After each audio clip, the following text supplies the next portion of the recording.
이 시간도 말씀 가운데 우리를 향한 주님의 뜻을 깨닫게 되는 귀하고 복된 시간 되기를 간절히 소원합니다. 오늘 말씀은 예수님께서 예루살렘에 입성하시는 그 가운데 있었던 사건입니다.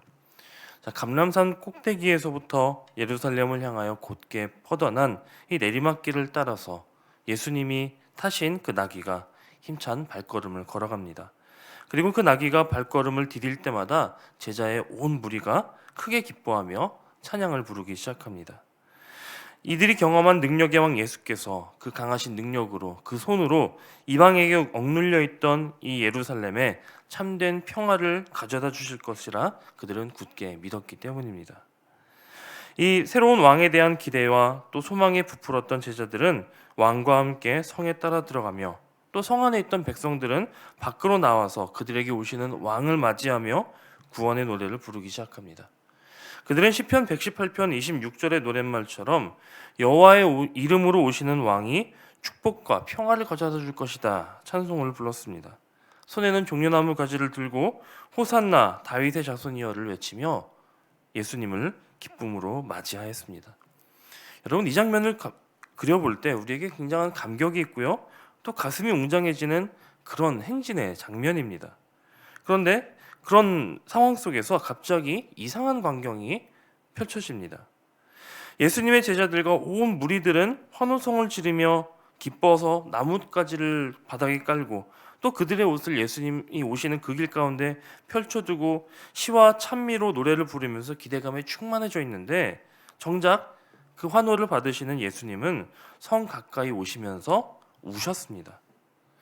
그냥 눈물을 주르륵 흘리신 그런 정도가 아니라 이 원어의 느낌을 살리면 아주 격하게 흐느끼시며 통곡하시기 시작합니다. 자, 예수님이 예루살렘 성을 보시며 그 입장을 앞두고 왜 이렇게 슬프게 우셨을까요? 그 이유를 우리는 오늘 우리가 읽은 본문 42절에서 44절까지를 보면서 읽을 수 있는데, 저는 개인적으로 예수님의 이 말씀이 그저 점잖게 뱉으신 말씀이 아니라 이 울부짖음 속에 그 울부짖음을 담아서 절규하시는 그런 모습으로, 그런 말씀으로 읽혀서 참 마음이 어려운 그런 구절이었습니다. 먼저 예수님은 이스라엘의 무지함 때문에 그토록 우셨습니다. 예수님께서 예루살렘에 입성하시면서 나귀, 그것도 어린 나귀 새끼를 타신 것은 당신이 이 땅에 평화의 왕으로 오셨다라고 하는 것을 나타내시기 위함이었습니다.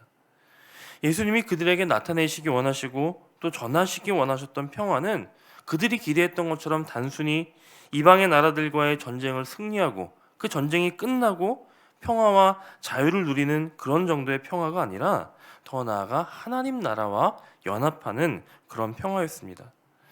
다시 말하면 그동안 죄로 인해 깨어지고 또 그로써 대적하던 하나님과 그의 백성들이 하나님의 아들인 예수 그리스도를 통해서 평화 협정을 맺고 그로써 우리가 매여 있던 죄에서부터 완전한 자유를 얻게 하시고 영원한 생명을 주시고 하나님 나라를 소유로 주시는 아주 복되고 좋은 소식, 이보다 더 위대하고 같이 있을 수 없는 그런 아주 평화의 소식을 전해주시는 그런 왕으로 오셨는데, 문제는 이 백성들이 그 소식을 제대로 듣지 못하고 또 이해하지 못했다라고 하는 것입니다.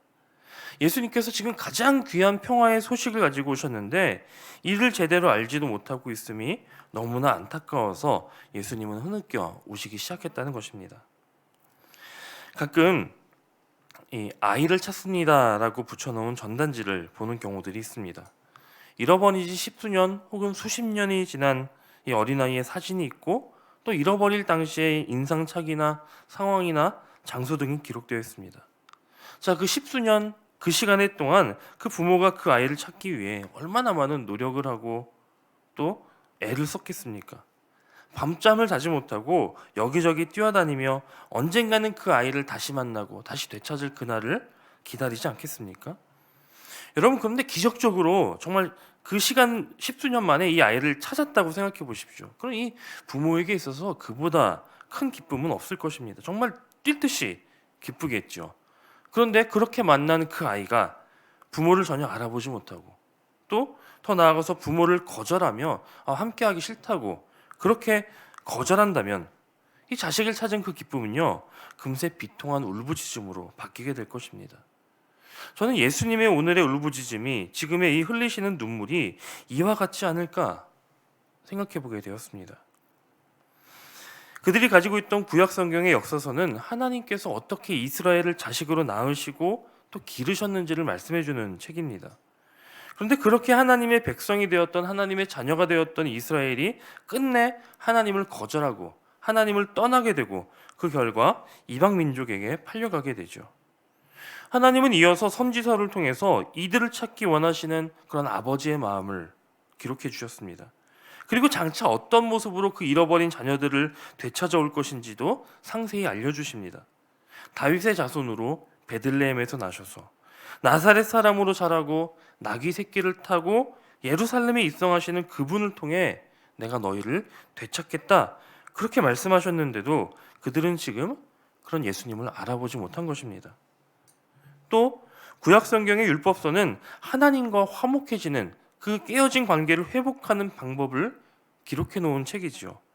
죄로 인해서 하나님에게서 멀어진 사람은 화목 제물을 통해서 하나님께 나아갈 수 있음을 알려준 그런 책입니다.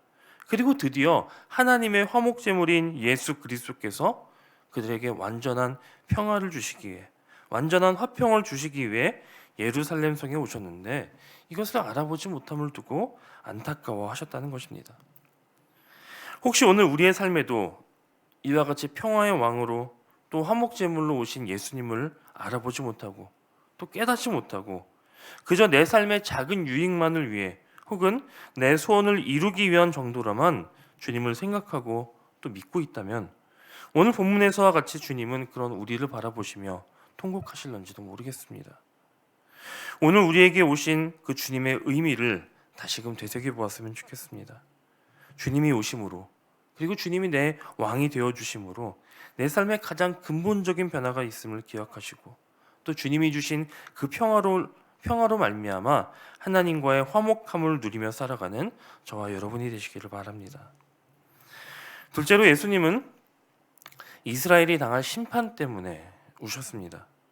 자, 43절과 44절의 말씀을 보면 예수님은 계속해서 미래형 동사를 사용하십니다. 앞으로 그들에게 임할 일이 무엇인지를 미리 아시고 말씀하시는 것이죠. 어떤 특정한 날이 그들에게 임할 것입니다. 그 날에 이스라엘의 원수들이 토둔을 쌓고 흙으로 언덕을 쌓고 이스라엘 백성을 사면에서 포위할 것입니다. 그리고 그날에 남녀노소 가리지 않고 아주 끔찍한 학살을 당할 것인데 그 참혹함에 대해서 너와 자식들을 땅에 메어칠 것이다, 이렇게 무서운 말씀을 남기십니다. 지금도 우리는 뉴스에서 우크라이나에서 일어나는 이 전쟁에 대한 보도를 접하면서 이 전쟁의 참혹함을 보게 됩니다. 그런데 이것과는 비교할 수 없을 정도로 예루살렘의 성벽은 모두 무너지고 돌 위에 돌 하나도 남지 않을 정도로 사람이 살았는지 아닌지를 알 수 없을 정도로 한마디로 폐허가 될 것이다 라고 하는 이 무서운 심판에 대한 예고를 하십니다. 예수님은 이스라엘 백성에게 일어날 이 끔찍한 미래를 미리 내다보셨습니다. 심판의 날이 다가오고 그 심판의 날이 얼마나 참혹할 것인지를 미리 아셨다는 것입니다. 한마디로 예수님이 가져온 이 평화의 소식을 거절한 그 결과가 얼마나 끔찍할지를 아시고 말씀하셨다는 것이죠. 그리고 실제로 역사 속에서 예루살렘과 유대인들은 수차례 전쟁과 학살을 당하게 됩니다. 이러한 일들을 미리 아신 주님은 비록 평화의 왕으로 오신 당신을 거부하고 거절당하셨어도 여전히 그들을 사랑하셨기 때문에, 그들을 사랑하는 마음이 있었기 때문에 그들이 당할 그 일들을 두고 애통해 하셨다라고 하는 것입니다.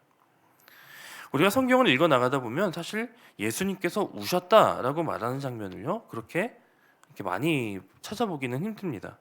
두 군데 정도를 찾아볼 수가 있는데 예수님은 사랑하는 나사로의 죽음 앞에서 눈물을 흘리셨고 또 오늘 본문에서 눈물을 흘리셨습니다. 다시 말해 예수님은 당신 스스로를 위해서 울지 않으셨습니다. 예수님께 울으셔야 할 일이 없었기 때문에 그런 것이 아니죠. 우리처럼 억울해서 눈물이 나고 또 육체적이나 정신적인 고통 때문에 눈물이 나고 슬픔 때문에 눈물이 난다면 예수님은 그 누구보다도 많이 우셨어야 할 것입니다. 하지만 주님은 그런 일들로 한 번도 우시지 않으셨습니다. 사람들이 자기를 몰라보아도 또 대적하여도 심지어 십자가상에서 돌아가실 때에도 예수님은 그러하셨습니다. 예수님이 우신 그 장면, 그것도 울부짖으셨던 이 장면은 죄인이 평화의 왕을 알아보지 못했을 때, 그리고 그 결과 받을 심판을 보셨을 때 그들을 불쌍히 여기고 안타깝게 여기셔서 우셨다라고 하는 것입니다. 이러한 예수님의 눈물을 보면서 우리는 분명한 사실을 확신할 수 있습니다. 하나님은 모든 사람을 사랑하시기에 모든 사람이 구원을 받으며 진리를 아는 데에 이르시기를 원하신다라고 하는 사실이죠.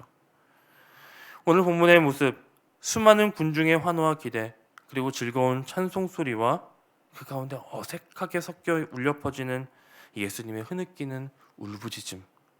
우리는 이 소리 가운데, 이 장면 가운데 죄인을 향한 하나님의 한없는 사랑을 발견하게 되는 것입니다. 이 사랑의 주님께 여러분 나아오시기 바랍니다. 이 사랑의 주님을 우리 인생의 평화의 왕으로 모시어드리기 바랍니다. 그리고 그로써 하나님과 화평을 누리고 또 그로써 영원한 또 무서운 그 심판을 피하는 우리가 되기를 바랍니다. 이것이 바로 예수님의 간절한 소원이며 또 우리를 향한 마음인 줄로 믿습니다.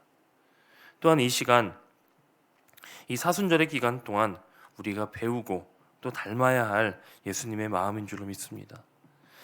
지금 이 시간 우리는 우리 주님을 평화의 왕으로 우리 가운데 모셨지만 아직 주님을 알지 못하고 또 주님을 외면하고 거절하고 있는 이들이 아직 우리 주위에 있다면 오늘 예수님께서 그들을 때문에 통곡하고 계시다라고 하는 사실을 기억하시기 바랍니다.